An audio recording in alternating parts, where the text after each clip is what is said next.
बिस्मिल्लाहिर्रहमानिर्रहीम। अस्सलाम वालेकुम नाज़रीन, आप यूट्यूब चैनल देख रहे हैं। मैं इमरान खान हूँ। बड़ी इंपॉर्टेंट और बहुत बड़ी खबर है इस खित्ते से। तालिबान के मुज़ाकरात अफ़गानिस्तान की हुकूमत के साथ हो रहे हैं और ये मुज़ाकरात हो रहे हैं कतर में। यानी ये एक बड़ी लंबी लड़ाई थी। 20 साल तक अमेरिका ने वहाँ पे लड़ाई की 9/11 के बाद, और उस लड़ाई में लाखों अफ़गानी मारे गए, बहुत सारे अफ़गानी ज़ख्मी हैं, बहुत सारे माजूर हो गए। इवन ये लड़ाई इतनी फैली और इतनी ज़्यादा इसमें शिद्दत आई कि इसका जो सेक है इस लड़ाई का वो पाकिस्तान तक पहुंचा। और पाकिस्तान में दुनिया भर की एजेंसियों ने कोशिश करके पाकिस्तान को दबाने के लिए यहाँ पे एक प्रॉक्सी वॉर शुरू की, जिसको आप 4th जनरेशन वॉर भी कहते हैं। थोड़े दिन पहले मैंने इस पर एक वीडियो की, आप देखना चाहें तो वहाँ देख सकते हैं। ये 4th जनरेशन वॉर पाकिस्तान में शुरू की और हमें भी 70,000 लाशों का बोझ उठाना पड़ा। अफगानिस्तान में हलाक होने वाले या ज़ख्मी होने वाले और माजूर होने वाले लोगों की तादाद इससे बहुत ज़्यादा है। ये पूरा खित्ता एक आग की लपेट में रहा और इसके लिए जो जिम्मेदार था वो था अमेरिका और उसके इत्तहादी। अमेरिकन ने तालिबान की हुकूमत ख़त्म करनी थी। 9/11 में चंद हज़ार लोग मारे गए और उसका बदला लेने के लिए, सो कॉल्ड बदला हम कहेंगे, क्योंकि आज तक ये कंफर्म नहीं हुआ कि 9/11 किसने किया था, किसके कहने पे किया था और उसके पीछे किसका हाथ था। ये बड़े अहम सवालात हैं। इनके जवाब जो है वो बड़े मुबहम जवाब हैं, लेकिन जो ज़्यादा इन्वेस्टिगेट जब आप करते हैं तो उंगलियां उठती हैं अमेरिका की तरफ ही, और उंगलियां उन्हीं की तरफ उठती हैं जो उसके बाद से अब तक आग और खून का खेल खेल रहे हैं। तो अफ़गानिस्तान पे हमला हुआ, बहुत सारे अफ़गानी जो हैं वो हिजरत करके पाकिस्तान में आ गए। उन्होंने यहाँ पे वक्त गुजारना शुरू किया। पाकिस्तान में दहशतगर्दी फैल गई। अफ़गानिस्तान के अंदर एक लंबी जंग चली और फिर तालिबान मुनज़्ज़म होना शुरू हुए। तालिबान ने दोबारा मुनज़्ज़म होकर गुरीला वॉर शुरू की अमेरिका के ख़िलाफ़। 20 साल तक वो अमेरिका से लड़े हैं और अब गुज़िश्ता 2 सालों से लगभग उनके अमेरिका के साथ मुज़ाकरात शुरू हो गए हैं। अमेरिका के साथ वो बातचीत कर रहे हैं। अमेरिका 20 साल तक तालिबान के साथ लड़ता रहा, लेकिन ये लड़ाई ख़त्म होने का नाम ही नहीं ले रही थी। हत्ता कि यहाँ तक हुआ कि जब अमेरिका और तालिबान के मुज़ाकरात हो रहे थे तो कुछ जगहों पे तातुल पैदा हो गया, कुछ जगहों पे लॉक पैदा हो गया और दोनों एक दूसरे की बात मानने को तैयार नहीं थे। कुछ नुकात ऐसे थे। वहाँ अमेरिकी सदर डोनाल्ड ट्रंप ने सिर्फ दबाव बढ़ाने के लिए तालिबान पे ये कहा कि ये मुज़ाकरात नाकाम हो रहे हैं और हम मुज़ाकरात इन हालात में नहीं करना चाहते। उन्होंने एक सख्त स्टेटमेंट दिया था डोनाल्ड ट्रंप ने, आपको याद हो अगर आज से चंद महीने पहले। तो तालिबान ने उसके जवाब में ये कहा था कि आइए हम 20 साल मजीद लड़ते हैं, अगर हम ना रहे तो हमारी अगली नस्ल आपके साथ मुज़ाकरात करेगी और लड़ाई से कोई हम भाग नहीं रहे। और उसके बाद अफ़गानिस्तान में उन्होंने अमरीकियों और इत्तहादी फ़ौजियों के लिए हालात मुश्किल कर दिए। अफ़गान फ़ौज के ऊपर उन्होंने बहुत सारे हमले किए।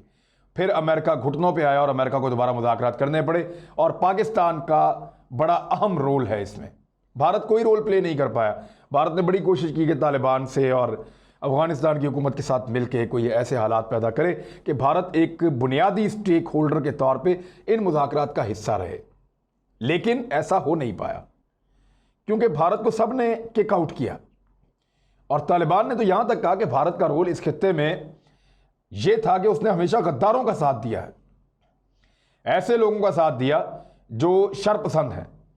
लिहाजा भारत को शरपसंद डिक्लेयर किया गया और उसको इस प्रोसेस से बाहर कर दिया गया। भारत ने अमेरिका से शिकायत की तो अमेरिका ने कहा कि अपने तौर पे आप कुछ करना चाहते हैं तो करें, हम आपको अपने साथ नत्थी नहीं कर सकते, क्योंकि यहां पाकिस्तान है और पाकिस्तान एक रियलिटी है और पाकिस्तान ही ये मुज़ाकरात करवा सकता है। अब मैं आपको अल जज़ीरा की एक खबर दिखाता हूं। यहां पे शाह महमूद कुरैशी साहब के साथ आपको मुल्ला अब्दुल गनी बरादर आपको नजर आ रहे हैं। मुल्ला अब्दुल गनी बरादर जो हैं वो तालिबान के जो मुज़ाकरात करने वाली टीम है उसके सरबराह हैं और पहले ये पाकिस्तान तशरीफ़ लाए। आज से कुछ अर्सा पहले पाकिस्तान आए।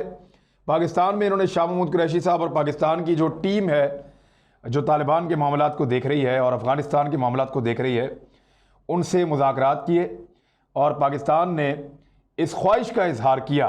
ये जो खबर है अल जज़ीरा पे ये खबर छपी है, Pakistan urge Taliban to start peace talks with Afghan government, कि पाकिस्तान ने इस ख्वाहिश का इजहार किया है तालिबान से कि वो अफ़गानिस्तान की हुकूमत के साथ अमन मुज़ाकरात जो हैं वो शुरू करें। Foreign minister Shah Mahmood Qureshi said Islamabad eager to see the arm group start a dialogue with Kabul. उन्होंने कहा कि जो मुसल्ला ग्रुप है, मैं चाहता हूँ कि शाह महमूद कुरैशी साहब ने कहा कि पाकिस्तान इस बात में बहुत ख्वाहिश रखता है कि इनकी काबुल के साथ जो है वो मुज़ाकरात शुरू हो जाएं, जो अफ़गानिस्तान में हुकूमत है उनके साथ इनके मुज़ाकरात हों। और अब ये मुज़ाकरात बाकायदा शुरू हो गए हैं। जो इसकी लेटेस्ट न्यूज़ है वो ये है कि 12 सितंबर की ये ख़बर है और उसके बाद जो है वो अभी लगातार इसमें डेवलपमेंट्स हो रही हैं और दुनिया भर के अखबारात ने इसको कवर किया है। BBC ने इसको कवर किया है, BBC इंग्लिश ने इसको कवर किया है, BBC उर्दू, BBC पश्तो ने इसको कवर किया है, अल जज़ीरा ने इसको कवर किया है, अमेरिकन और इंडियन अखबारात ने इसको कवर किया, वाशिंगटन पोस्ट ने, द न्यूयॉर्क टाइम ने, सब अखबारात ने, पूरी दुनिया भर के मीडिया ने इसको कवरेज दी है।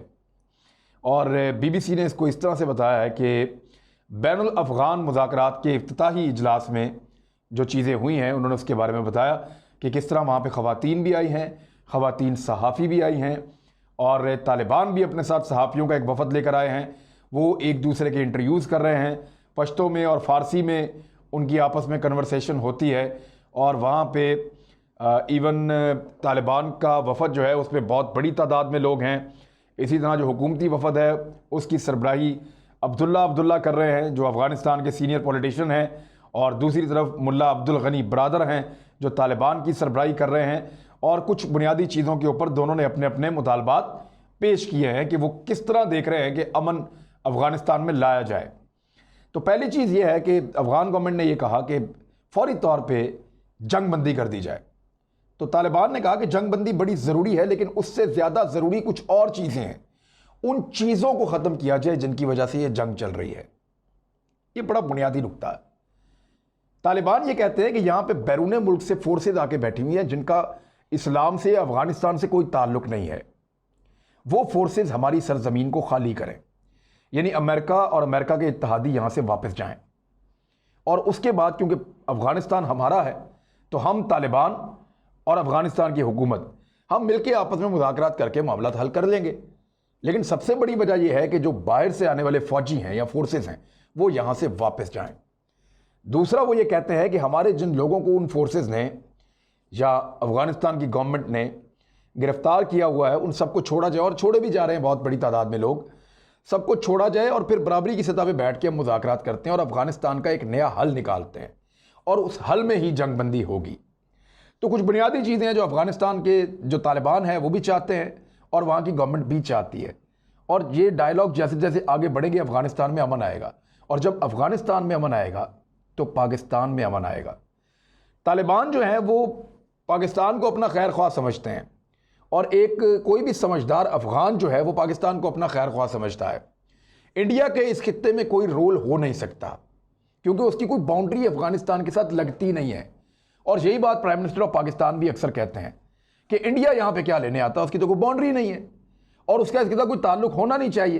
तो ये बड़ा साफ और क्लियर कट बात है कि यहाँ पे तालिबान और अफ़गान हुकूमत आपस में मुज़ाकरात करेंगे, चाहे ये मुज़ाकरात कतर में हो जैसे कि अभी हो रहे हैं दोहा में, चाहे ये मुज़ाकरात अफ़गानिस्तान में हो, चाहे ये मुज़ाकरात काबुल में हो।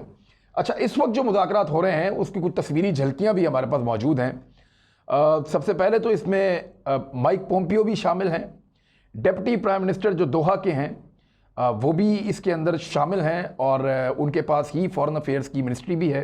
मोहम्मद बिन अब्दुलरहमान बिन जसीम अल थानी जो हैं वो अल सानी हम उर्दू में कहते हैं, ये हैं डिप्टी वज़ीर आज़म और फॉरेन अफेयर्स के मिनिस्टर। और माइक पोम्पियो जो हैं secretary of the United states, वो भी इसमें शामिल हैं। और एक तरफ हुकूमती ग्रुप बैठता है, दूसरी तरफ तालिबान का ग्रुप बैठता है, सामने जो है वो मेज़बान बैठते हैं और इस तरह ये मुज़ाकरात चल रहे हैं। पाकिस्तान का एक बड़ा बुनियादी रोल है इन मुज़ाकरात के अंदर। और जब अफ़गानिस्तान में अमन आएगा तो याद रखिएगा पाकिस्तान में अमन आएगा। पाकिस्तान में जितनी दहशतगर्दी आई है वो सारी अफ़गानिस्तान के रास्ते आई है, क्योंकि अफ़गानिस्तान में इंडिया, इसराइल और अमेरिका मिलके एजेंसीज़ का एक गंदा खेल खेल रहे थे और वहाँ से वो ट्रेंड करके ऐसे लोगों को जो पाकिस्तान के मुखालिफ हैं या लोगों को भड़का के या लोगों की ब्रेन वॉशिंग करके उनको पाकिस्तान में दाखिल करते थे। बलूचिस्तान या खैबर पख्तूनख्वा के रास्ते से, और वो पाकिस्तान के मुख्तलिफ इलाकों में धमाके करते थे, पाकिस्तान के मुख्तलिफ इलाकों में दहशतगर्दी करते थे। तो जैसे जैसे अफ़गानिस्तान में पीस आएगा, अमन आएगा, वैसे वैसे पाकिस्तान मज़ीद महफूज होता चला जाएगा। यहाँ पे सियाहत आएगी, यहाँ पे दुनिया भर से लोग आएंगे, यहाँ पे कारोबार बढ़ेगा, यहाँ पे सी पैक चलेगा, और अफ़गानिस्तान के अमन के साथ पाकिस्तान का अमन मशरूत है। और ये बात पाकिस्तान के कई हुक्मरान और इस्टेब्लिशमेंट पहले ही कह चुकी है। तो अब ये चीज़ें उस तरफ को चल रही हैं, भारत को ये चीज़ें चुभ रही हैं, और भारत अब पाकिस्तान पे इल्ज़ामात लगाना शुरू कर चुका है। एक बड़ा अजीबोगरीब इल्ज़ाम उसने पाकिस्तान पे लगाया, और उन्होंने ये कहा कि Pakistan using underground tunnels to push terrorist drones to drop arms, Jammu and Kashmir DGP. अच्छा, ये ऐसा है कि भारत ने कहा कि हमने एक टनल पकड़ ली है बहुत बड़ी, और कोई दिखाई भी नहीं, कुछ बताया भी नहीं हमें कि पाकिस्तान ने एक टनल बनाई है, बहुत लंबी टनल है ज़मीन के अंदर से, और ये कोई 170 मीटर से भी ज़्यादा लंबी है, और उस टनल के अंदर से जो है वो मुजाहिदीन को भेजा जा रहा था वहाँ कश्मीर में, और वो मुजाहिदीन जो हैं भारतीय फ़ौजियों को मार रहे थे, और वहाँ पे इस किस्म के वाक़यात हो रहे थे। और पाकिस्तान ऐसे ड्रोन्स भेजता है मकबूजा कश्मीर के इलाके जहाँ पे इंडिया ने कब्ज़ा किया हुआ है, पाकिस्तान इस किस्म के ड्रोन्स भेजता है जिनसे वो हथियार वहाँ पे ड्रॉप करता है, और उनको मदद मिलती है वहाँ पे मौजूद मुजाहिदीन को कि वो भारतीय फ़ौज के साथ लड़ें। तो पाकिस्तान की सपोर्ट तो हमेशा मुजाहिदीन के साथ रही है और रहेगी, लेकिन हम अमली तौर पे अभी इस जंग को लड़ नहीं रहे, और जब हम ये जंग लड़ेंगे तो फिर हमें इस किस्म की टनल की या इस किस्म के हथियारों की ज़रूरत नहीं पड़ेगी। वहाँ पे मुजाहिदीन ख़ुद बड़े तगड़े हैं, और वो पूरी ताकत के साथ मुकाबला कर रहे हैं भारतीय फ़ौज का, और बहुत थोड़े होने के बावजूद भारतीय लाखों की तादाद में वहाँ भारतीय फ़ौज है, उसको नाको चने चबवा रहे हैं। तो भारत अब इस किस्म की प्रोपेगेंडा शुरू कर दिया उसने। और दूसरा एक और प्रोपेगेंडा उन्होंने किया है जो चीन के ख़िलाफ़ किया है भारत ने। चीनी सदर के बारे में उन्होंने एक आर्टिकल छापा है, और ये आर्टिकल छपा है द टाइम्स ऑफ इंडिया में। उसमें उन्होंने कहा कि चीनी सदर के बारे में लिखते हैं कि aggressive moves against India unexpectedly flopped. इन्होंने जो एक जारहाना मूव चला था इंडिया के ख़िलाफ़, उसमें पीएलए नाकाम हो गई है, और चीनी सदर का ये उसके अपने दिमाग की पैदावार थी।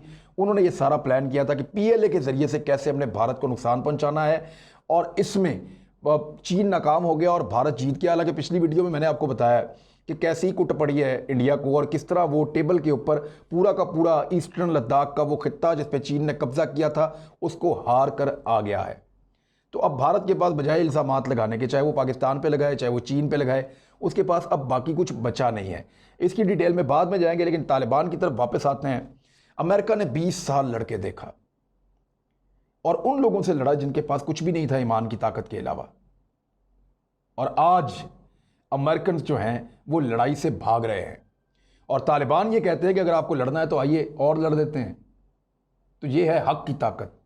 जब आप हक के साथ खड़े हों, इंसाफ लेने के लिए खड़े हों, और अल्लाह की मदद आपके साथ शामिल हो, तो फिर ये है असल मदद और असल ताकत।